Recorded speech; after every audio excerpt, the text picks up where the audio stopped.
రామరాజు ధీరజ్ రూమ్లోకి వెళ్ళి ధీరజ్ని చొక్కా పట్టుకొని బయటికి లాక్కొస్తుంటాడు. ధీరజ్కి ఏమీ అర్థం కాక ఏమైంది నాన్న ఏమైంది నాన్న అంటాడు.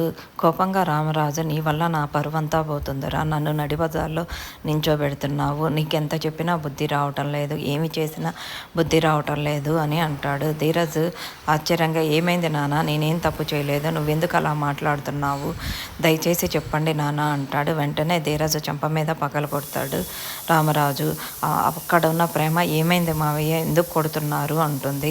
అలాగే అక్కడున్న భద్రావతి, నర్మద, ఎదిగిన పిల్లోడిని ఏంది మీరు కొట్టేది, ఏమైంది విషయం చెప్పకుండా అంటే, పేపర్ కింద డబ్బులు తీస్తున్నాడట, ఇంట్లో దొంగతనం చేస్తున్నాడు, శ్రీవల్లి నాకు చెప్పింది అనగానే అందరూ షాక్కి గురవుతారు. అక్కడున్న ప్రేమ వెంటనే, ఆ పేపర్ కింద డబ్బులు పెట్టింది నేను కాలేజీకి వెళ్తా ఆ డబ్బుల్ని తీసుకోమని చెప్పాను, కానీ తను ఇప్పుడు తీసుకుంటున్నాడు, నా భర్త నా డబ్బులు తీసుకోవటంలో తప్పేముంది అని అడుగుతుంది.